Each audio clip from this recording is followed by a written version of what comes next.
اللهم محمدا في جميع أفعاله ومحمد اللهم صل عليه مع صحبه وآله صلاة تكون لك رضاء ولحقه أداء. أما بعد، د رسول صلی الله علیه و آله وسلم د سیرت یو شپیتمه برخه. په تیره برخه کې مو د خندق د غزا بیان تر دې ځای پورې کړی و چې پر خندق او مسلمانانو د کفارو محاصره ډیره ټینګه او شدیده شوه. کفار د هر طرفه کوشش کوي چې تر خندق ور واوړي. د خندق د محاصرې په ورځو کې یو ورځ کفارو عزم وکوي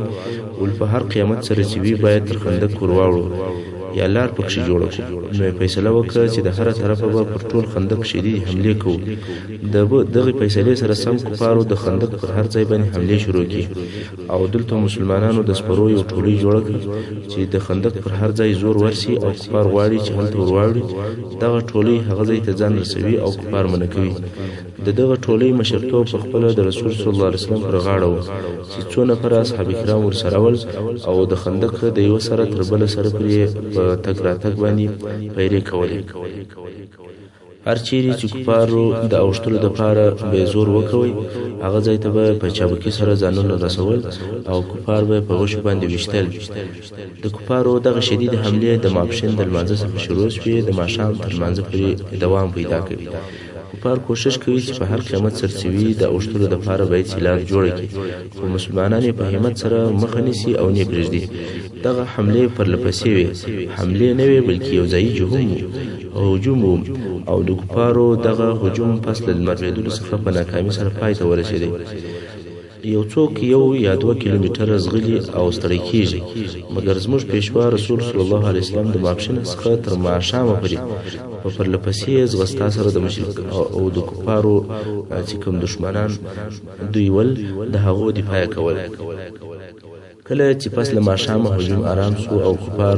نه سوای کولی چې تر خندق ور واوړي، نو د دغې شدید دفاع په وخت کې د رسول صلی الله علیه وسلم څخه ځینې لمنځونه قضا سول چې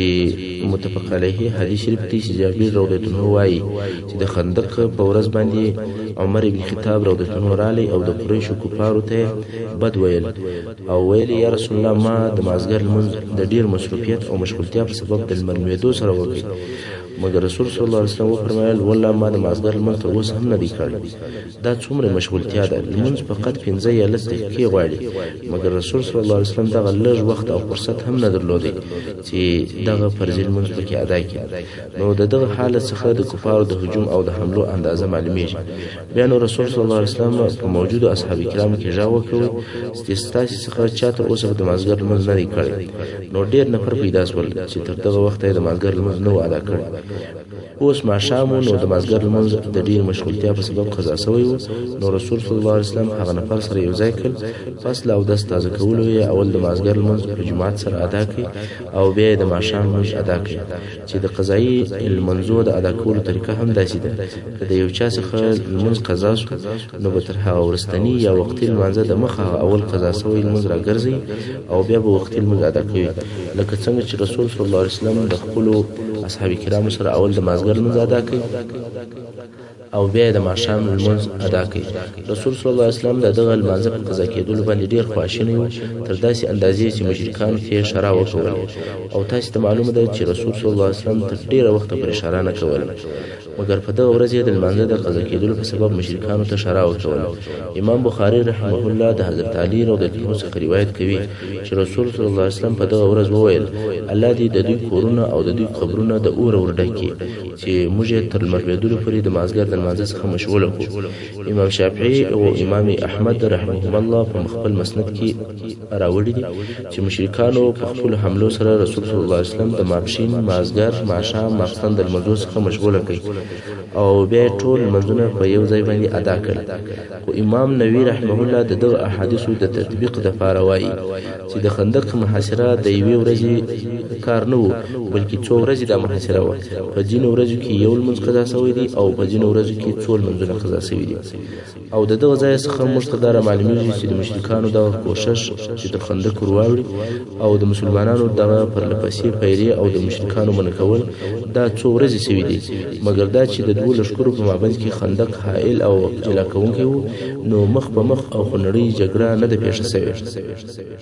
فقط یو د بل په غشو سره وشتل کول او د دغه غشو وشتلو په دوران کې د دواړو طرفو څخه د ګوتو په شمیر باندې څو نفر ووژل شول چې د هغو نفرو شمیر د مسلمانانو څخه 7 نفر او 10 نفر د مشرکانو څخه ول چې د مشرکانو په جمله کې هغه 2 نفر په تور وژل شوي رسول صلی الله علیه وسلم ویل چې محاصره ډیره شدیده ده او په لپسې ډول سره روانه ده نو یې داسې اراده وکوله چې دغه د کفارو ډلې سره ماتې او متفرقه کړي د دې مقصد لپاره د غطفان مشرانو ته چې عینه بن حسن او حارث بن عوف نفر ورولېږي تاسو ته معلومه ده چې یوازې غطفان د کفارو په لشکر کې 4000 نفر لري یعنی تقریبا د کفارو نیم لشکر د غطفان څخه جوړ دی نو کچيري هغه بیرته ولاړ شي لکه د کفارو نیم لشکر چې ولاړ او په کفارو کې بي اتفاقی جوړیږي نو دغه د غطفان او مشرانو ته رسول صلی الله علیه وسلم د طرفه سړی ورلې او ورته ویل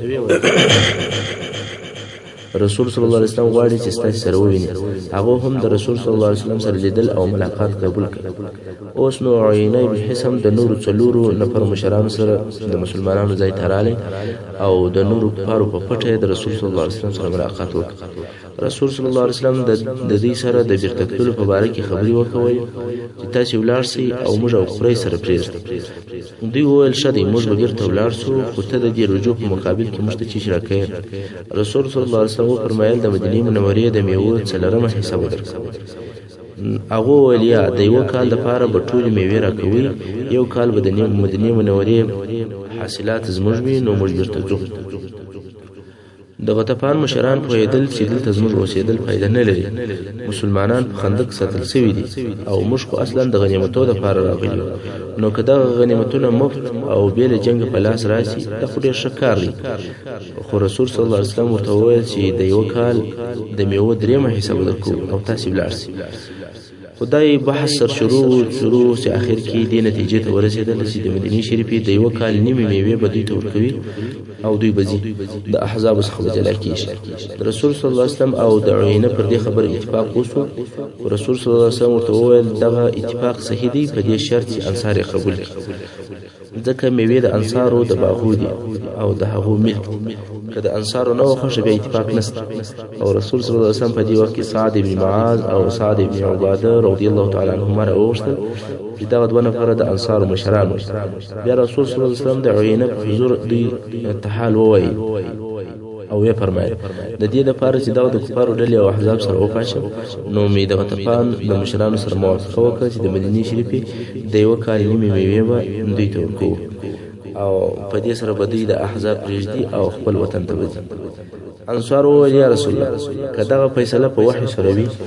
او د الله جل جلاله د طرفه څخه دا امر سوی نو پر سر او سترګو مقبول دي رسول صلی الله علیه وسلم وویل ولیا وحی نه دي بیا انصار وویل یا رسول الله په دې کار کې کستا میل او رغبت وي نو موږ هم تیار رسول صلی الله علیه وسلم ولیا بلکې دا جنگ او حیله ده زه دا کار کوم خو خوښ نه یم انصار وویل یا رسول الله که دغه فیصله د وحی په واسطه سره وای موږ په سر او په سترګو منل او کستا میل او غشتنه وای نو بیا هم موږ فرازي او اوس چې دا د جنگ او د حیلې موضوع ده نو یا رسول الله په ولا دغه کسان چې دغه تفان شي دغه ناس یو خبري اوري نو وی ولا موږ او دغه قوم پر شرک او د بوتانو د عبادت په مکوي خو دوی دا تمه نه درلوده چې د مدینه شریفې یو دانه خرما وخوري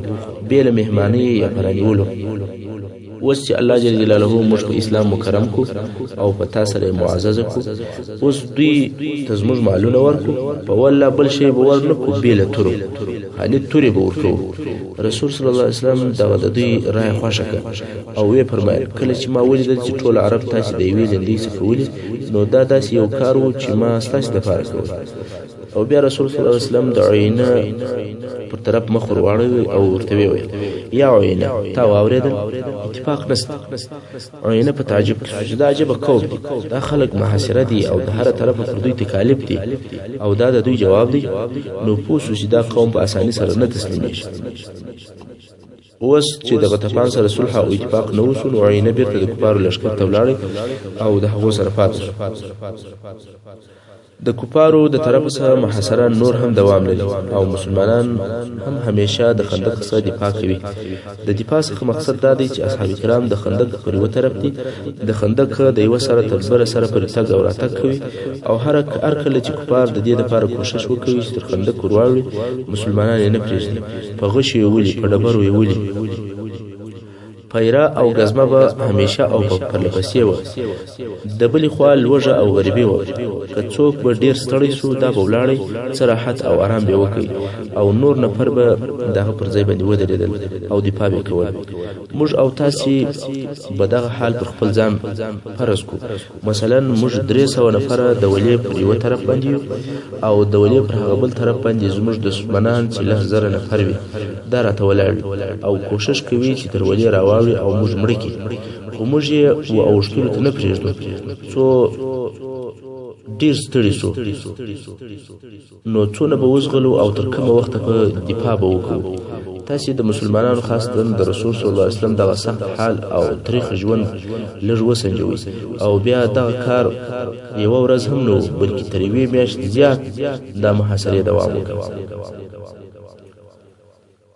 مشرکان اوس په فکر کې دي چې څنګه تر د خندق ورتېر شي. کفارو ته بیله دي چې یو د دغه دوه کارو څخه وکړي بله لار نه وپاته. هغه دوه کارونه دا وو چې یا به د بني قریظه یهود د دوی سره مرسته کوي، د هغو د لارې به مشرکان مدینې منورې ته داخلېږي، یا به داسې لار پیدا کوي چې تر خندق ورواړي. د رسول صلی الله علیه وسلم سره ټول 3000 نفر ملګري دي. البته دغه شمیر چې دی دا د محاصرې په اول او په شروع کې وو او د قریش سره 10,000 نفر لشکر ورسره دی. نو رسول صلی الله علیه وسلم امر کړی دی چې ټول نفر به د شمال طرف ته یاست چې هلته خندق دی او څوک به بلې خوا ته نه ځي او دلته به انتظار کوي چې یو محکمه پیره به کوي چې مشرکان دې خوا ته راواړوي.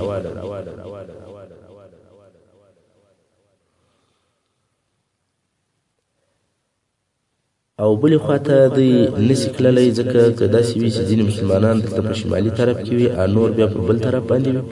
بیا امکان لري چې پر یوه نقطه باندې مشرکان ډېر زور وکړي او تر هغه راتېر شي. نو رسول صلی الله علیه وسلم وفرمایل چې تاسې ټول د خندق ساتنه کوئ او د کفارو د را اوښتلو مخه نیسئ. هلته ابو سفیان فکر وی چې څه باید وکړي، خو د ځان دپاره یې اسانه لار دا وبلله چې د بني قریظه یهود مرسته ورسره وکړي. که دغه یهود کومک ورسره وکړي او لار ورکړي د ابو سفیان مشکل حل شي. ابو سفیان په دغه باره کې فکر کوي چې یهود راضي کړي چې د دوی ملګري سي او لار ورکړي. هلته بیا رسول صلی الله علیه وسلم همیشه یهودو ته نفر ولېږي او ورته وایي چې څنګه مو عهد کړی دی نو پر خپل عهد باندې ټینګ ودرېږي او خپل طرف په ساتي. او په عین حال کې رسول صلی الله علیه وسلم د یهودو حرکتونه هم تر نظر لاندې نیولي دي چې کم فرق او تغییر خو به نه کې راغلی. لکه څنګه چې مو مخکې درته وویل رسول صلی الله علیه وسلم د مسلمانانو ضعیفه کسان لکه ښځې، ماشومان او سپین ږیري دا ټول سره راټول کړي ول او د مدینې منورې په داخل کې د هغو د حفاظت لپاره په یو کلا کې سره یوځای کړي ول. ځکه که په پاشلو او په متفرقو کورو کې وي نو دا امکان شته چې څوک دې حمله پر وکړي، خاصتا چې نارینه هم هلته د خندق په ساتنه مشغوله دي. نو د مسلمانانو کومې ښځې او ماشومان دا ټول په یو کلا کې ساتل شوي ول. نارینه څوک نه ورسره بې له هغه سپین ږیرو ضعیفو خلکو څخه چې جنګ بې نه سوای کولی او نه د خندق ساتنه کولی سوای. چې په دغو ضعیفو خلکو کې یو حسان ابن ثابت رضی هم هغه د رسول صلی الله علیه وسلم د حضور شاعر په دې وخت کې عمر تر 80 کلو زیات او ډیر و. هلته ابو سفیان دا فکر کوي چې د مدینې منورې د یهودو سره د خبرې کولو لپاره ښه لار دا ده چې هغه یهود خبرې ورسره وکړي چې د ابو سفیان په ملګري باندې راغلي دي. مقصد یې هغه د بني نضیر یهود ول چې د مدینې منورې څخه لږ موده مخکې دوی ایستل سوي ول او اوس د ابو سفیان سره په دغه لښکر کې هغه یهود ملګري هم دي او دغه احزاب هم دغه بني نضیر یهودو سره راټول کړي دي. نو ابو سفیان د بني نضیر د یهودو مشر او رئیس حیي ابن اخطب چې اوس د خیبر د یهودو مشر او رئیس هم دی او د مشرکانو سره په لشکر کې ملګری دي. د دې لپاره د انتخاب کوي چې د بولاړ شي او د بني قریظه د يهودو سره به خبري وکړي او هغه په دې راضي کې چې د مشرکانو لشکر ته لار ورکړي چې مدینه منورې ته داخل شي. حيي ابن اخطب د بني نضير د يهودو لوی مجرم لکه هغه شامار چې په خپل غار کې پر لاوړي او په دې انتظار وي چې خپل زهر به د مسلمانانو په بدنو کې څو وخت په ډیر شوق سره توکړي. د بني قریظه د يهودو د کورو پر طرف ورهیسو څو د کعب ابن اسد القرظي چې د بني قریظه د يهودو مشر او رئیس د هغه وقاله ته ورسېدی. کعب ابن اسد يهودي هغه څوک دی چې د رسول صلی الله علیه وسلم او د مسلمانانو سره داسې عهد او امضا کړی ده کچيري د صلی الله علیه وسلم د یو چا سره جنگ د بني قریظه يهود به د رسول صلی الله علیه وسلم او د مسلمانانو مرسته او کومک کوي. چې د دې معاهدي حالات مخکې په تفصیل بیان شوي دي. اوس نو حيي ابن اخطب د کعب ابن اسد د قلا دروازه وروټکول. کعب پوسو چې دغه دروازه ټکونکی حيي ابن اخطب ول دروازه مو خلاصول زه خبرې نه ورسره کوم. حيي ناری وای زه ستاسو څخه شي نه غواړم فقط د ازما خبرې واورئ. کعب وای نه غواړم چې خبرې دی واورئ. حيي ابن اخطب بیا هم ناری وروي. کعب ابن اسد د په مقصد پوهیږي چې لار غواړي مګر کعب دغه غدر او خیانت او د هغه د نتیجې څخه بیریږي. حيي ابن اخطب ورته ټینګ دی چې ته زما خبرې واورئ او خبرې را سره وکړه بیا چې ستا خوښه بیا کار وکړه. کعب وایي نه ستا خبرې اورم نه زه خبرې در سره کوم بیریږم چې زما اخر او نتیجه به هم داسې لکه ستا چې د مدینې منورې څخه به وایستل سم. اوس به د دغو يهودو د رواج او د اصطلاح څه حال درته بیان شي. هغه دا چې دغه يهود لکه عرب په فصیحه ژبه سره او په فصیحه عربي سره خبرې کولې. د عربو لباس یې اغوستی ځکه دوی په مدینه منوره کې په 100 کلونه تیر کړي ژبه یې عربي وه که څه هم سوریاني یې زده وه خو په عربي باندې خبرې کولې. د عربو پر قسم اشعار ویل رسم او رواج د عربو او د ځان دپاره هغه صفت او مدائح خوشولې چې عربو د خپل ځانو لپاره ویل او پیغور او ناوړه خبرو د هغو سره ډیر بد وړل او هغه پر ځان باندې نزغمل. نو حيي ابن اخطب د پیغور په قسم ورته وویل ولدا چې ته زما سره خبرې نه کوي د هغه سبب دا دی چې ته بخیل یې ته بیریږې چې زه به ستا هغه خواړه درته وخورم چې تا د ځان دپاره ایښي. دغه پیغور پر کعب باندې تاثیر وکړ ځکه دوی هم لکه عرب پیغور او د بخیل نوم یې هیڅ وخت نه قبلول. ولرای ولی بیا به عرب وایي چې زه بخیل یم. نو حيي قلا ته ورننوتی او ویې ویل چې زه غواړم چې د بني قریظه د نور مشرانو سره هم خبرې وکړم. خیر هغه نور مشران هم راټول شول که څوم کعب دغه اجتماع نه غوښتله او نه خوښه مګر د مجبوریت په سبب یې دا کار وکړ. حيي ابن اخطب د بني قریظه د مشرانو سره کښېنستی او ویې ویل یا کعب ما عزت او شرف درته راوړی دی. د قریشو مشران او سرداران مې درته راوستلي دي. غطفان او د هغو سرداران مې درته راوستلي دي. بنو سلیم او د هغو رئیسان مې درته راوستلي دي. دغه د عربو نورې قبیلې وای وریادوي او وایي چې 10,000 فوج او لښکر مې درته راوستلی دي. دا ټول زما سره عهدونه او وعدې لري چې تر هغو به نه دي چې محمد صلی الله علیه وسلم او د هغو ملګري مړه نه کړي. محمد صلی الله علیه وسلم تا ته څه فایده در رسولی دغو قبیلو ته وګورئ. او کعب ابن اسد ورته وویل والله تا ما ته ابدي ذلت راوستلی دي. داسې اوریځې دې راوستلي دي چې اوبه یې توی سوي دي په هغو کې تالنده او برېښنا ستا خو اوبه نه لري. ویح که یا حيي افسوس دی ای حيي ما او دغه زما خان سره پرېږده ما د محمد صلی الله علیه وسلم سره بې د صدق او د وفا بل شی نه دی. مګر حيي نور هم کعب د شپې پر شاخ باندې خېږي تر څو چې په الله سره دا عهد او وعده ورسره وکول چې که قریش او غطفان ولاړل او محمد صلی الله علیه وسلم باندې څه نه وکول نو زما دې په الله سره قسم چې زه به ستا سره د دې په دې قلا کې پاتې کېږم او هر څه چې تا ته پېښېدل هغه به ماته پېښ شي. خو اوس دغه موقع د لاسه مو پس له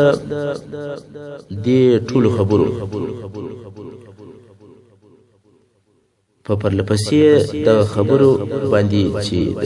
د دې دوه په مابین کې وشوې څو کعب هم موافقه ورسره وکړه. هغه عهد او وعده چې د رسول صلی الله علیه وسلم او د بني قریظه د یهودو په مابین کې و هغه یې ماته کړه. دغه عهد او وعده پر یو ورقه لیکل شوی و. یهود ور ولاړ شول او هغه کاغذ یې څیرې کړ او اوس یې دا اراده وکړه چې په عملي ډول سره هغه کار وکړي چې هغه وعده او عهد هغه د منځه وړي، چې په دې ډول سره د بني قریظه یهود هم د مسلمانانو پر ضد د مشرکانو ملګري شول. لکه څنګه چې رسول صلی الله علیه وسلم مخکې درته ویل شوي چې استخبارات یې درلودل او د حالاتو خبر به ورته رسېدی، نو رسول صلی الله علیه وسلم ته معلومه شوه چې یهود غیر طبیعي حرکتونه کوي، ځانونه جنگ ته تیاروي. رسول صلی الله علیه وسلم سعد بن معاذ او سعد بن عباده رضی الله عنهما چې دغه دوه د انصار مشران ول او عبد الله بن رواحه او خوات ابن حبیر دغه يهود تور ولېږه ولارتي وګوري دغه خبر چې دغه قوم په باره کې ماته رسیدلې دي دا صحیح دی کیا که پوس واس چې يهود پر خپل عهد ولاړ دي نو دغه خبر پښکارا سره او ټول مسلمانان په خبر کې چې خلک ثابته پاتې یعنی دغه 3000 نفر چې اوس د رسول صلی الله علیه وسلم سره ملګری دي دا مطمئن سي او کې وعده ماته کړې و نو ژغ ملري صرف ماته یو اشاره وکړي زه پوهیږم کله چې دغه دوه نفر د انصار مشران د هغه دوه نور نفر په ملګرتیا د بني قریظه يهود ته ورله د هغه څخه د خبرو غوښتنه وکړه غواړي چې خبري ورسره وکړي خو د بني قریظه مشران د خبرو پر ځای پوچ او بد ورته وایي مسلمانانو ته وایي چې هغه عهد چې ستاسو او د رسول صلی الله علیه وسلم په مابین کې واغ شو يهود وویل رسول څوک دی زموږ او د محمد صلی الله علیه وسلم په مابین کې نه عهد ست نه عهد خوشکارا سي ویل چې موږ د عهد او وعده ماته کړو سعد ابن عباده او د دوی ته په بدویلو شروع وکړ مگر سعد ابن معاذ منع کوي اولیاء سعد هغه شی چې زموږ او د دوی په مابین کې دی هغه تشکنځلو ډیر بد دی او ډیر لوی دی زموږ او د دوی په مابین کې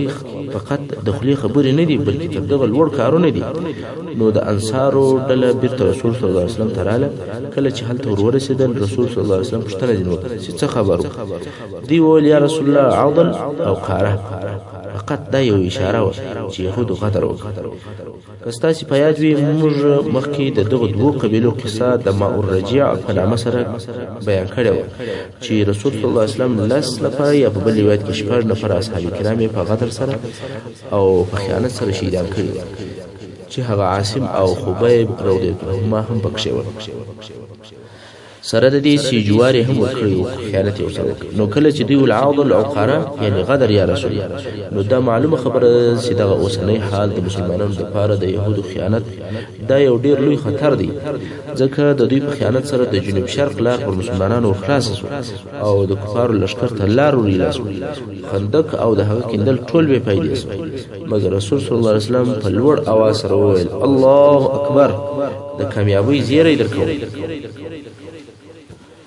تاسو د رسول صلی الله علیه وسلم دغه جواب ته متوجه سي هیڅ څوک داسې نه کوي هلته د غدر او د خیانت خبر رااله دلته رسول صلی الله علیه وسلم تکبیر وایي د نصر او د کامیابی زیری وکړي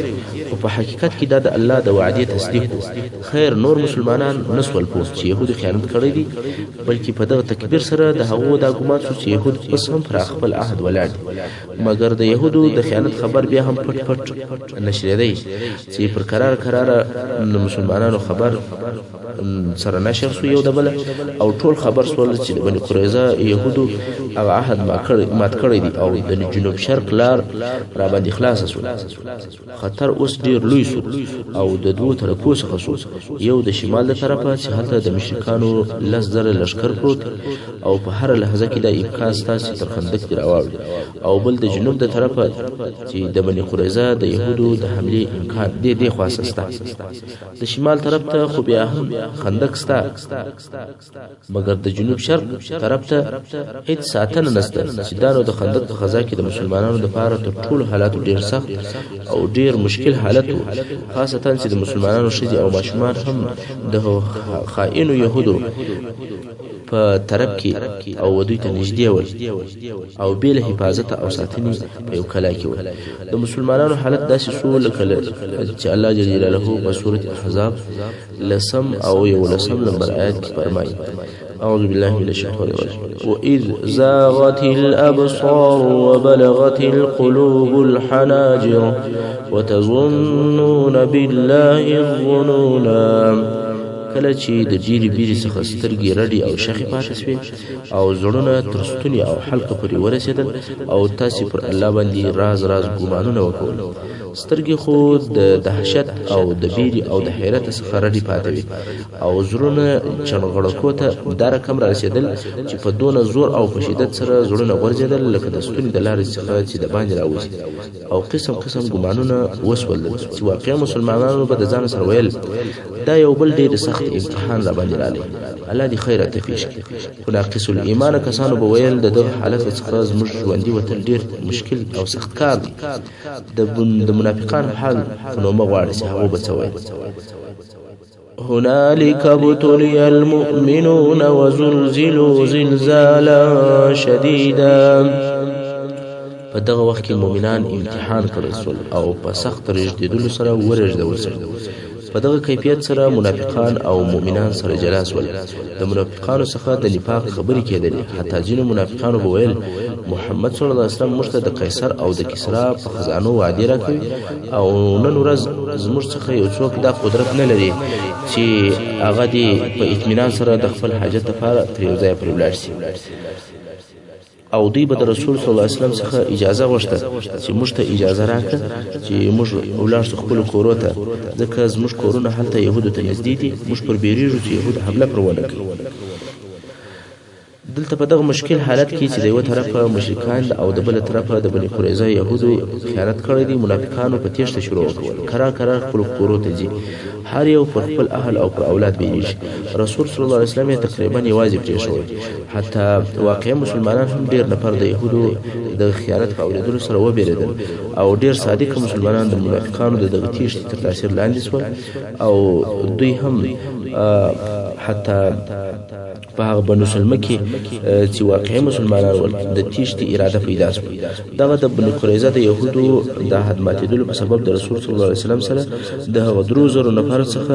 اوس 300 نفر پاتې دي. تاسې دغه خلل او تاوان ته وګورئ چې د بني قریظه د یهودو د خیانت په سبب مسلمانانو ولښکر ته پیښ شو.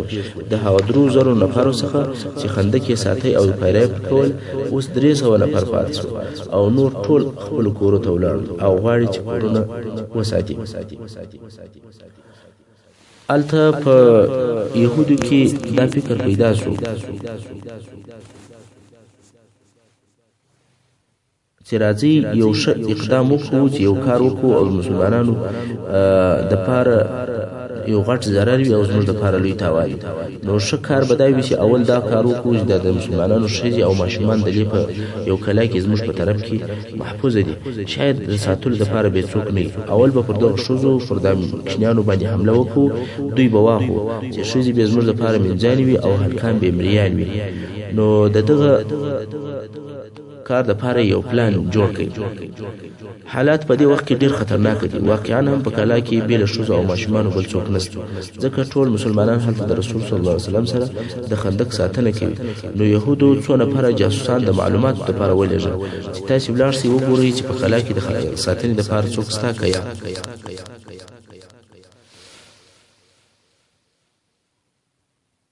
محترم اوریدونکو، څنګه چې وخت پای ته رسیږي زموږ پاته برخه د سیرت په راتلونکو کیسو کې واورئ.